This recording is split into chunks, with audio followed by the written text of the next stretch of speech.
Mr. Raja is an employee of an Indian company. He has been provided a rent-free accommodation in Mumbai on 1st 4 2018 for which the employer is paying a monthly rent of 3000.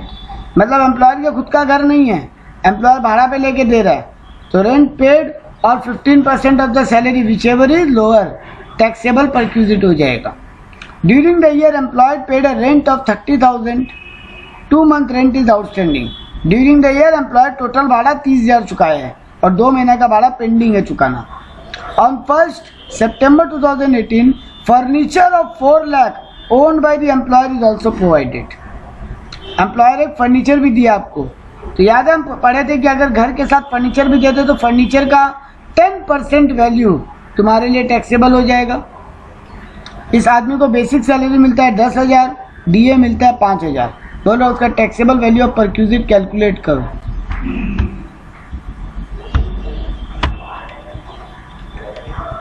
तो देखो पहले तो निकाला accommodation का, तो rent paid and salary whichever is lower 15% of the rent salary और rent paid whichever is lower. यहाँ पे एम्प्लॉयर कितना भाड़ा दिया है 30,000. 2 महीना का भाड़ा पेंडिंग है, मतलब 10 महीना का 30,000 दिया है, तो साल भर का कितना होता 36,000. Sir 30,000 into 10/12. हाँ 30,000 डिवाइडेड बाई 10 इंटू 12. सॉरी हाँ डिवाइडेड बाई 10 इंटू 12. हाँ तो आ जाएगा 36,000. और वैसे भी आता है क्वेश्चन में दिया हुआ था एम्प्लॉयर 3,000 रुपये पर मंथ भाड़ा दे रहे हैं, तो 36,000 ही आना था. तो 36,000 तो भाड़ा हो रहा है. और यहाँ पे बेसिक सैलरी और डीए दिया है और कोई अदर अलाउंसेस है नहीं, क्योंकि इस रेंट फ्री एकोमोडेशन में सैलरी का मतलब क्या था, basic plus DA plus commission plus fees plus all allowances. तो यहाँ पर खाली बेसिक और डीए, तो 10 5 15,000, कोई अलाउंस भी नहीं है. तो 15,000 पर मंथ इसका सैलरी है. तो 15,000 10,000 इंटू 12 1,20,000 और 5,000 इंटू 12 60,000, मतलब वही 15,000 इंटू 12 1,80,000 उसका सैलरी है. उसका 15% और 36,000 विच एवर इज लोअर. 1,80,000 का 15% आएगा 27,000. तो 27,000 और 36,000 which ever is lower taxable हो गया. तो 27,000 घर के लिए टैक्स हो गया, घर का परक्यूजिट वैल्यू हो गया, टैक्सेबल वैल्यू. फर्नीचर का हम क्या बोले थे 10% ऑफ द फर्नीचर. फर्नीचर कब दिया मालिक 1 सितंबर. तो सितंबर अक्टूबर नवंबर दिसंबर जनवरी फरवरी मार्च 7 महीना तुम फर्नीचर यूज किए हो बॉस का. तो 4 लाख का 10% इंटू 7/12, 4 लाख का 10% इंटू 7/12. तो घर का फर्नीचर का वैल्यू तुमको टैक्स देना पड़ेगा 23,333. 40,000 इंटू 10/12 ना. हाँ 7/12. तो तुम्हारा 23,333 23,333 रुपया फर्नीचर का वैल्यू जो टैक्सेबल हो गया. तो घर पे तुमको 27,000 का अर्निंग हो रहा है, घर पे तुमको 27,000 का फायदा हो रहा है, वो टैक्स दो. और फर्नीचर पे 23,333, टोटल 50,333 रुपया तुम्हारा टैक्सेबल परक्यूजिट होगा इन दोनों परक्यूजिट को मिला के. एक और एग्जांपल करते हैं. Shri Ashutosh has been provided with a furnished accommodation in a city having population of 14 lakh as per last census. 10 lakh से ऊपर 25 लाख से कम पॉपुलेशन है, तो 7.5% of the 10% of basic salary plus DA plus commission plus all allowances taxable होगा.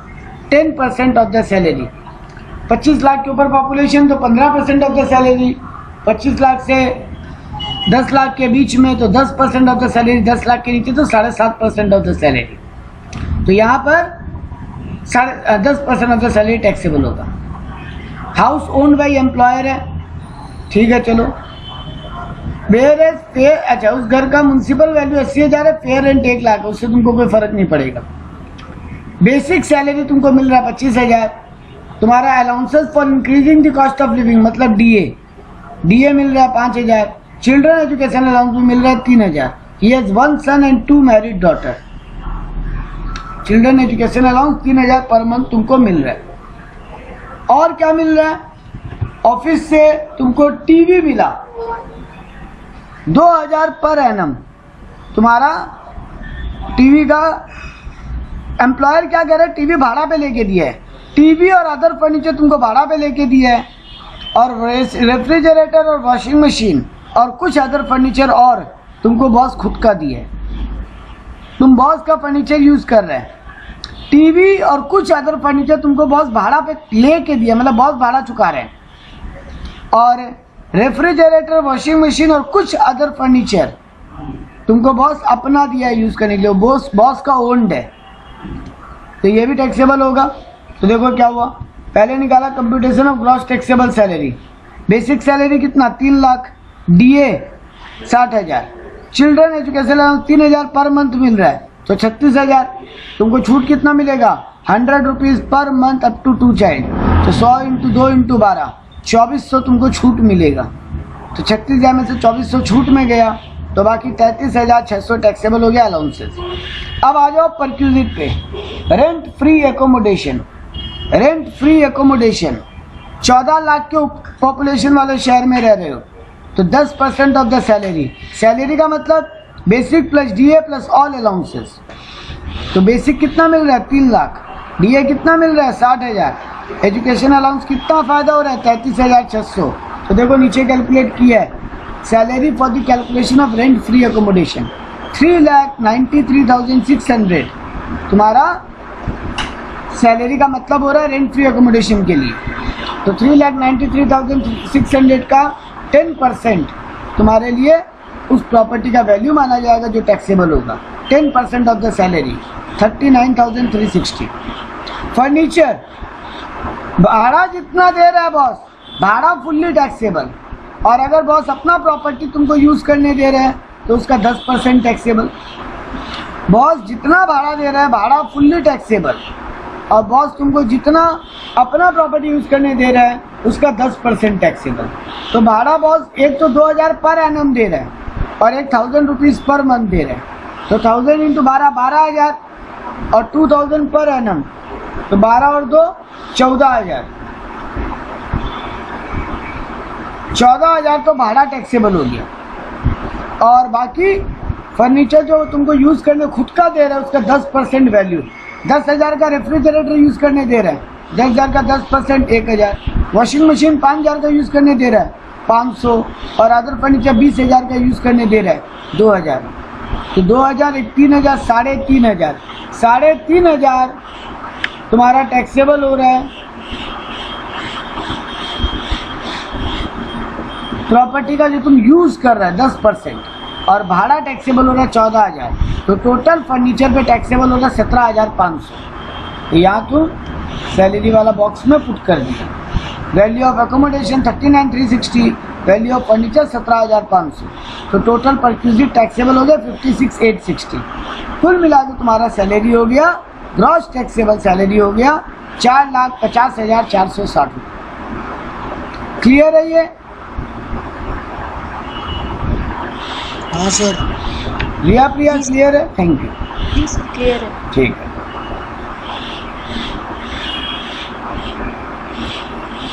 एक और sum कहते हैं, mister Saket has been provided accommodation in Patna, जहाँ पे ओन्ड मतलब मालिक का खुद का घर है, और फर्नीचर मालिक भाड़ा पे लेके दिया 10,000 रुपये का।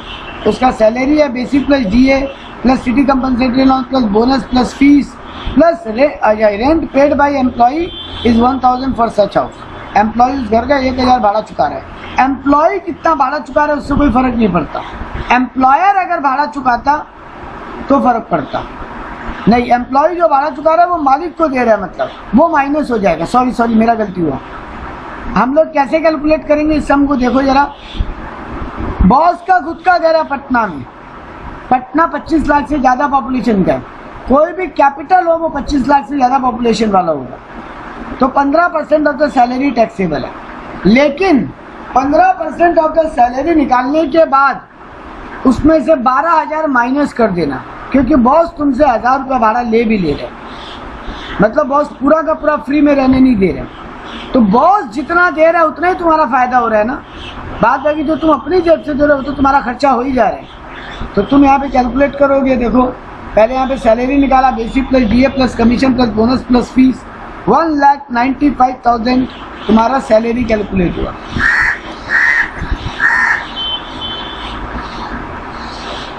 $1,95,000 का 15% एक बार निकालो,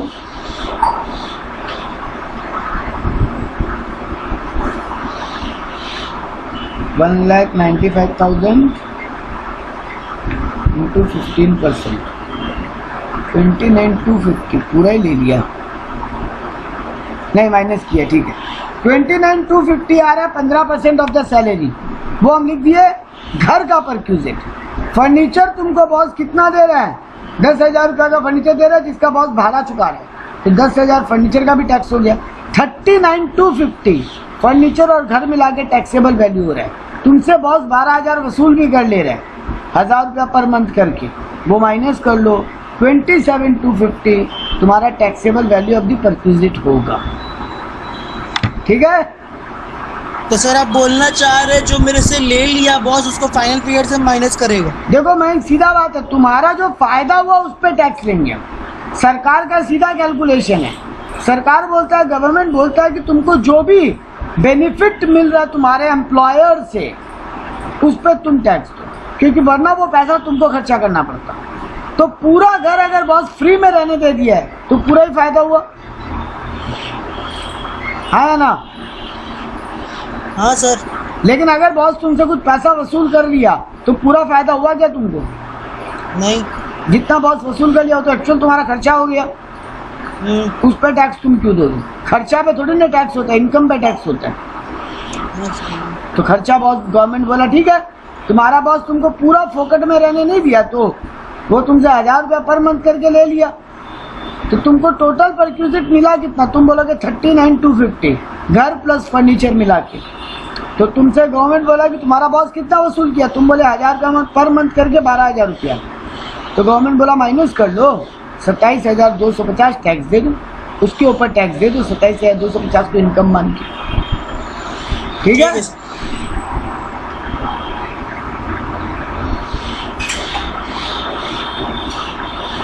ये भी मत समझ।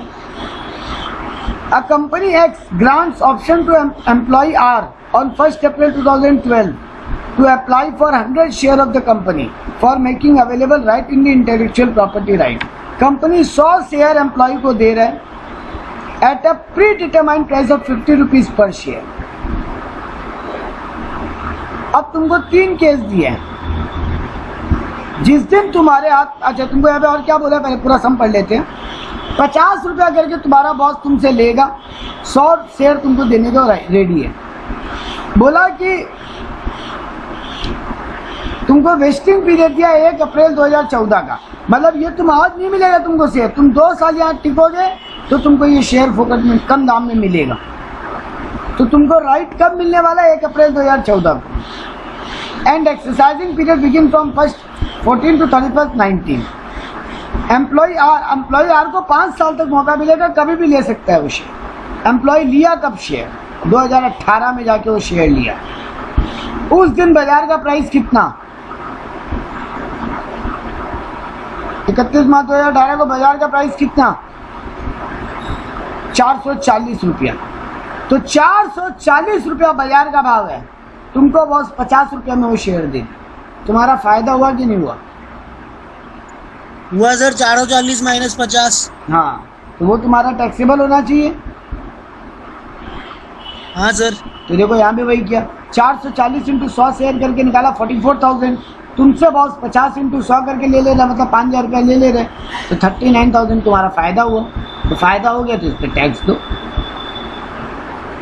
ठीक है। हाँ सर। अब आ गया मेन परक्यूजिट, गाड़ी वाला परक्यूजिट। इसमें एक महान कहानी है। तो देखो यहाँ पे क्या किया, miss Sonia has been provided a car of 1.7 litre, 1.7 CC का कार मिला उसको एम्प्लॉयर की तरफ से, योगेश लिमिटेड से। The cost of the car to the employer was 3,50,000। मालिक को गाड़ी का दाम 3.5 लाख पड़ा। And maintenance cost incurred by the employer is 30,000 per annum. और एम्प्लॉयर ही गाड़ी का मेंटेनेंस का भी खर्चा कर रहा है, मतलब दोनों खर्चा बॉस कर रहा है, मतलब तुमको डबल फायदा हो रहा है। गाड़ी भी तुमको अपना पैसा नहीं लगाना पड़ा और गाड़ी का मेंटेनेंस का खर्चा भी तुमको नहीं करना पड़ा। Chopper salary paid by the, chopper मतलब ड्राइवर होता है यहाँ पे। Driver salary paid by employer 3,000 per month. चलो ड्राइवर का पैसा भी एम्प्लॉयर दे रहा है, तुम्हारा तो 3 फायदा हो गया। एक, तुमको गाड़ी में पैसा इन्वेस्ट नहीं करना पड़ रहा है। 2, मेंटेनेंस का खर्चा भी बॉस दे रहा है। 3, तुम्हारे ड्राइवर का खर्चा भी बॉस देगा। सीधा सा बात है, जो बॉस दे रहा है तुम्हारा फायदा तो परक्यूजिट मान के टैक्स पे आएगा, लेकिन पूरा अमाउंट नहीं। कार वाला कहानी में थोड़ा सा ट्विस्ट है। तुमको बोला है अगर वो ऑफिस पर्पस के लिए पूरा गाड़ी यूज करता है तो क्या टैक्सेबल परक्यूजिट होगा। वो पूरा गाड़ी अगर पर्सनल पर्पस के लिए यूज करता है तो क्या टैक्सेबल होगा। और अगर वो मिक्स यूज करता है गाड़ी, थोड़ा ऑफिस के लिए थोड़ा अपने लिए, कभी ऑफिस के काम से जा रहा है कभी घूमने भी जा रहे हैं, तो 3 केस दिए हैं। अगर पूरा गाड़ी वो ऑफिस के लिए यूज कर रहा होता, सिर्फ ऑफिस के काम के लिए, पूरा गाड़ी वो पर्सनल काम से यूज कर रहा होता, या फिर पूरा गाड़ी वो मिक्स पर्पस के लिए यूज कर रहा होता। और केस और बी और सी के लिए एक इंफॉर्मेशन और दिया है, employees being charge 15,000 per annum for such facility. अच्छा, अगर तुम पर्सनल और बोथ पर्पस के लिए गाड़ी यूज कर रहा है तो तुमको 15,000 रुपया साल का बॉस तुमसे वसूल भी कर लेंगे। चलो ठीक है, देखते हैं। देखो पहला केस में क्या होना चाहिए, देखो गाड़ी भी ऑफिस का, मेंटेनेंस का खर्चा भी बॉस दे रहा है और ड्राइवर का सैलरी भी बॉस दे रहा है, और तुम गाड़ी पूरा का पूरा ऑफिस के काम के लिए यूज कर रहे हैं, तुम्हारे पर कोई टैक्स लगना चाहिए क्या? नहीं सर। लॉजिकली लगता है कि सर नहीं लगना चाहिए कुछ भी। रिया प्रिया, लगता है ना लॉजिकली कि गाड़ी भी बॉस का, मेंटेनेंस का खर्चा भी बॉस दे रहा है, ड्राइवर भी बॉस ही दे रहा है पैसा ड्राइवर को, और गाड़ी भी तुम सिर्फ ऑफिस के काम के लिए यूज कर रहे हो। बट सर इसमें एक क्वेश्चन हो सकता है हाँ कि हम यूज तो हम ही कर रहे हैं, भले ही हम उसके लिए कर रहा हूँ। अच्छा, तुम ये बोलना चाहते हैं भले ही हम ऑफिस के लिए कर रहे हैं, यूज तो हम ही कर रहे हैं। हाँ नहीं ठीक है, गवर्नमेंट माना मैं कि तुम ऑफिस के लिए गाड़ी यूज कर रहे हो, तुमसे कोई टैक्स नहीं ले सकते क्योंकि तुम अपना तो काम लिए ही नहीं उससे कोई। तो इसीलिए केस ए में क्या हो गया, nil, taxable value nil, as car is use for office purpose. अब आता है मैं सेकंड पर्पस, जहां पे क्या बोला गया है, पूरा का पूरा गाड़ी तुम पर्सनल के लिए यूज कर रहे हैं। हाँ, तो गाड़ी का 10% डिप्रिसिएशन पे तुमको टैक्स देना पड़ेगा, और मेंटेनेंस कॉस्ट और ड्राइवर का कॉस्ट पे भी पूरा तुमको टैक्स देना पड़ेगा। तुमको पूरा का पूरा फायदा मिल गया ना मैम। ये पूरा का पूरा अगर तुम अपने लिए यूज कर रहा है, अगर तुम खुद का गाड़ी रखता, अगर तुम खुद का ड्राइवर रखता, अगर तुम खुद गाड़ी का मेंटेनेंस पेमेंट करता, पूरा तुम्हारा खर्चा होता कि नहीं होता? होता सर। लेकिन यहाँ पे हुआ नहीं ना, यहाँ पे हुआ नहीं, यहाँ पे बहुत ऑफिस दे रहा है। हाँ, तो तुम्हारा तो पूरा का पूरा फायदा हो गया मैम। तो गवर्नमेंट बोला पूरा का पूरा पे टैक्स दो, तो देखो गाड़ी का 3.5 लाख का 10%, 35,000। हाँ, मेंटेनेंस कॉस्ट पूरा 30,000, ड्राइवर का पूरा 36,000, 3,000 पर मंथ है ड्राइवर का सैलरी, तो पूरा साल का 36,000, 1,01,000 रुपया का तुमको फायदा हो रहा है। लेकिन बॉस तुमसे 15,000 का वसूल भी कर ले रहा है साल का, तो वो काट देंगे सर। वो काट दो, तो तुम्हारा 86,000 का फायदा हो रहा है। देखो 86,000 टैक्स में, ठीक है। और अगर गाड़ी ऑफिस और पर्सनल मिक्स पर्पस के लिए यूज हो रहा है तो टैक्सेबल वैल्यू होता है गाड़ी के लिए 2400। सुन लो मेरा बात अच्छे से, अगर ये गाड़ी 1.6 सीसी से कम का होता, अगर ये गाड़ी 1.6 सीसी से कम का होता तो 1,800 रुपया पर मंथ टैक्स लगता गाड़ी के लिए, गाड़ी मेंटेनेंस मिला के, और ड्राइवर के लिए 900 रुपया पर मंथ अलग से। लेकिन अगर गाड़ी 1.6 सीसी से ज़्यादा का है तो 2,400 रुपया पर मंथ गाड़ी और मेंटेनेंस का मिला के टैक्स लगेगा, और 900 रुपया पर मंथ ड्राइवर। तो यहाँ पे गाड़ी 1.7 लीटर का है, मतलब 1.7 सीसी का 2,400 लगेगा सर। 2,400 लगेगा। तो देखो यहाँ पे शायद धुंधला दिखाई दे रहा होगा आपको, क्योंकि वो क्या बोलते हैं स्कैन ठीक से नहीं हुआ, लेकिन यहाँ सी नंबर फॉर्म में लिखा है 2,400 per month, 2,400 per month for car facility and 900 for driver facility. So total 3,300 रुपया पर मंथ इंटू 12 सर एक क्वेश्चन है, बोलो। आप 1.6 और 1.7 में मेरे को 1,800 और 2,400 बोल रहे, बट सर ड्राइवर का तो अमाउंट दोनों में ही सेम है।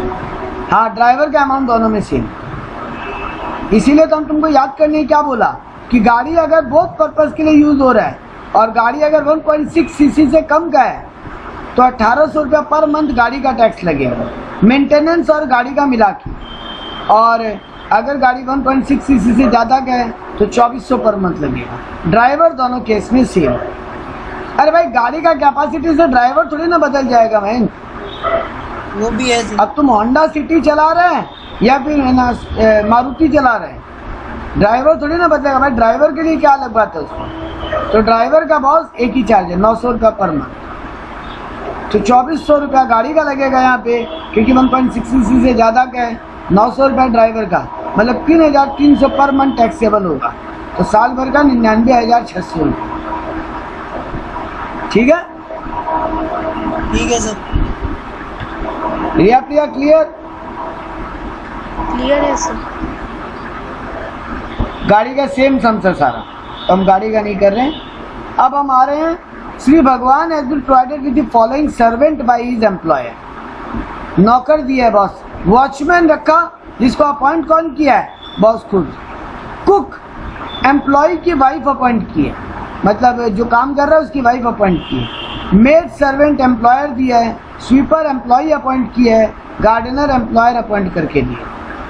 और इन सबको कितना कितना सैलरी दे रहे हो वो साइड में लिखा है, 2000, 3000, 1000, 500, 1000 पर month. Shri Bhagwan has also been provided a rent free accommodation which is owned by the employer. और तुमको एक घर भी दिया है जो कि बॉस का है। Find the taxable salary if is a specified employ, if is a non specified employ. अब यही बात उस दिन हम बात रोक दिया था, कौन स्पेसिफाइड एम्प्लॉय या कौन नॉन स्पेसिफाइड एम्प्लॉय।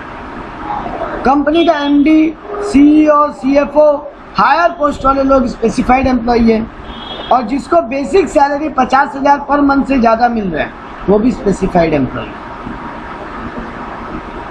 ठीक है, तो अगर मिस्टर भगवान स्पेसिफाइड एम्प्लॉय है तो उसको सारे अमाउंट पे टैक्स लगे।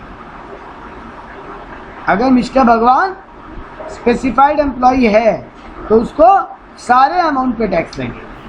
तो देख लो इधर भी वही किया, 2000 पर मंथ वॉचमैन का, तो 2000 इंटू 12 24,000, कुक का 3000 तो 3000 into 12 36,000, maid servant 1000 into 12, sweeper 500 into 12, gardener 1000 into 12। Gardener का नहीं लगेगा क्योंकि घर किसका है, मालिक के खुद का है। हाँ, एक ये बात याद रख लेना, गार्डनर पे टैक्स नहीं लगेगा क्योंकि घर एम्प्लॉयर के खुद का है, तो उसका गार्डन मेंटेन हो रहा है। लेकिन अगर मिस्टर भगवान स्पेसिफाइड एम्प्लॉय नहीं है तो जिन लोगों को वो खुद अपॉइंट किया है नौकर के रूप में, उस पे टैक्स लगेगा। जिनको मालिक खुद दिया है उन पे नहीं लगेगा। तो देखो यहाँ पे दो लोगों को तुम खुद अपॉइंट किया है, एक तो कुक और एक स्वीपर, बाकी को एम्प्लॉयर। तो जो एम्प्लॉयर अपॉइंट करके दिया है उस पर तुमको टैक्स नहीं देना पड़ेगा, जिसको तुम खुद अपॉइंट किए हो। अगर तुम नॉन स्पेसिफाइड एम्प्लॉय हो तो, अगर तुम स्पेसिफाइड एम्प्लॉय हो सब अमाउंट पे, सिर्फ गार्डनर को छोड़ के, क्योंकि घर भी बॉस का है, तो बॉस का अगर घर है तो गार्डनर का पैसा तुमको नहीं लगेगा। और अगर तुम खुद अपॉइंट किए हो, तुम नॉन स्पेसिफाइड एम्प्लॉय हो, तब टैक्स लगेगा। तो यहाँ पे तुम खुद दो लोगों को अपॉइंट किए, कुक और एम्प्लॉय, कुक और स्वीपर। तो कुक और स्वीपर का देखो टैक्सेबल, बाकी सब नील कर दो। ठीक है, ठीक है सर।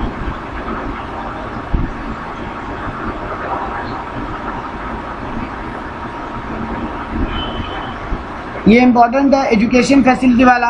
हम क्या बोले थे, तुम्हारे अगर बच्चों को पढ़ने के लिए बॉस अपना स्कूल में एडमिशन करवा देता है, या फिर तुम्हारे बच्चों का पढ़ने के लिए वो कोई स्कूल में एडमिट करा देता है जहाँ का फीस वो पेमेंट कर रहा है, तब फिर 1000 रुपया पर मंथ तुमको छूट है। तो देखो यहाँ पे बहुत सारा केस दिया है। Mister Ram Pratap Singh is employed in educational limited. All family member are dependent on mister Ram.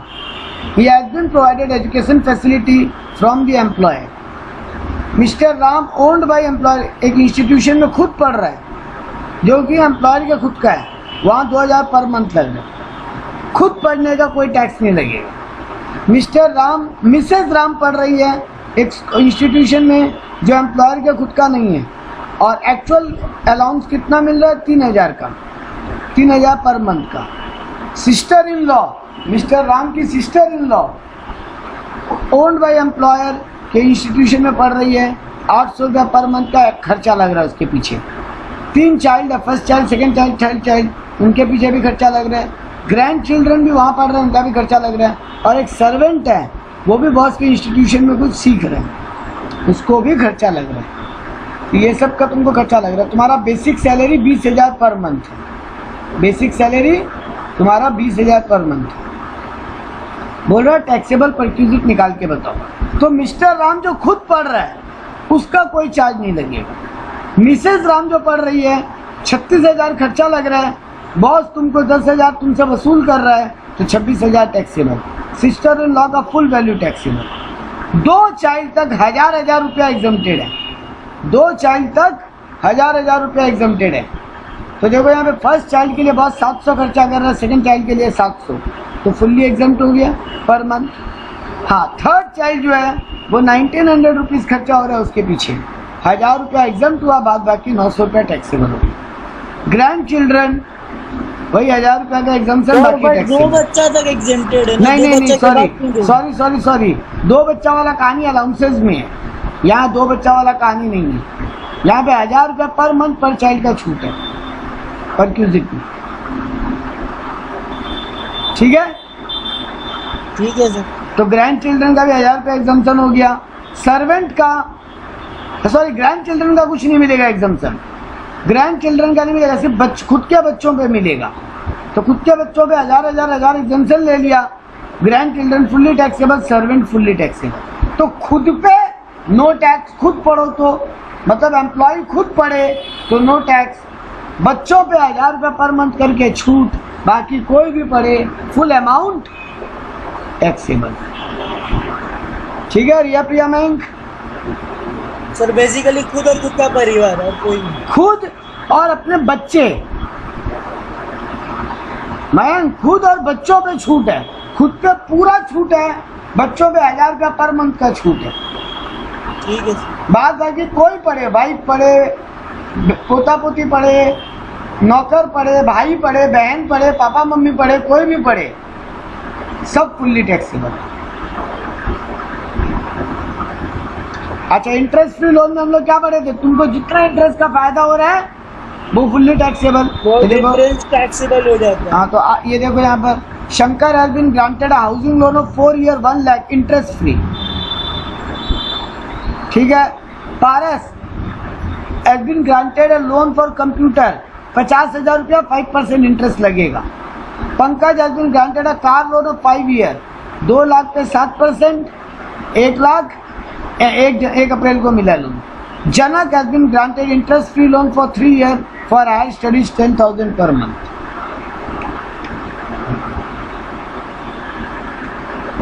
एक minute, miss Sonam has been granted a loan for furniture 1 lakh per annum on 1st July 2018 at the rate of 7%. उसको एक और loan मिला 3 लाख का 5% पर annum पे।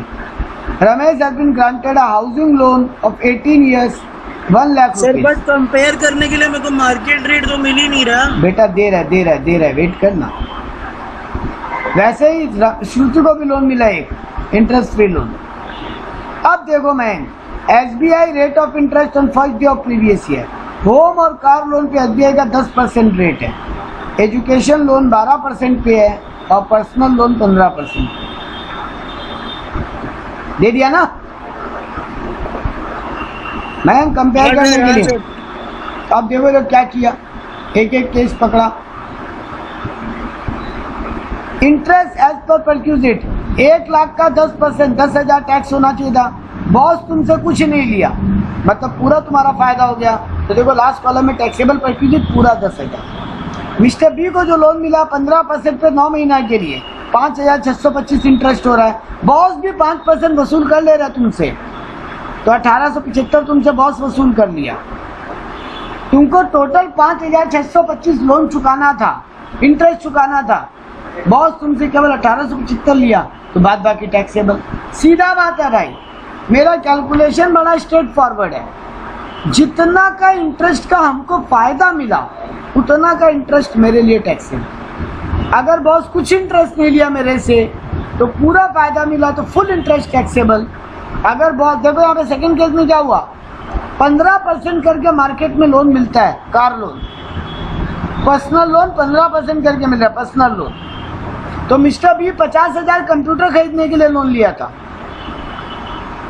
Personal loan हो गया 50,000 का 15% 9 महीना के लिए, क्योंकि वो कब लिया था लोन, देखो सेकंड केस देख लेते हैं। Paresh has been granted a loan for computer 50,000 on 1st July at the rate of 5%। तो परेश 50,000 15%, जुलाई अगस्त सितंबर अक्टूबर नवंबर दिसंबर जनवरी फरवरी मार्च 9 महीना, उसको 5,625 इंटरेस्ट बनता, लेकिन बॉस उससे 15% नहीं वसूल किया, बॉस सिर्फ 5% वसूल किया, तो बाद बाकी वैल्यू टैक्स। सर 10% इसको फायदा है। हाँ बोल सकते हो, वैसे भी निकाल सकते थे। आज डी नंबर में देखो लोन का वैल्यू कितना है, पंकज कितना, जनक कितना का लोन लिया, 10,000 का, 20,000 तक का इंटरेस्ट, 20,000 तक का लोन पे इंटरेस्ट माफ होता है सर, कोई इंटरेस्ट नहीं लगेगा। तो देखो ये रहा 20,000, डी नंबर केस देख लो, 20,000 नील, और यहाँ पे लास्ट में भी नील, बाद बाकी में सब में वही किया। बॉस तुमसे कितना इंटरेस्ट नहीं लिया, बॉस तुमसे कितना इंटरेस्ट लिया, डिफरेंस टैक्स है। क्लियर है? जी सर। ठीक है। आज ये सर बट इसी जगह बीमारी होता तो पूरा का पूरा फ्री हो जाता। एकदम परफेक्ट पकड़े हो। तीसरा वाला कंडीशन को भी इस सब में डाल देना चाहिए था इन लोगों को कि बीमारी के लिए लोन लिया, तो फुल्ली एग्जम्प्ट हो जाता। आज यहीं रोक रहे हैं, बाकी परक्यूजिट पे रिमेनिंग 10 पेजेस और है सम्स, वो खत्म करेंगे नेक्स्ट क्लास में, मतलब नेक्स्ट संडे में ये चैप्टर खत्म। ठीक है सर।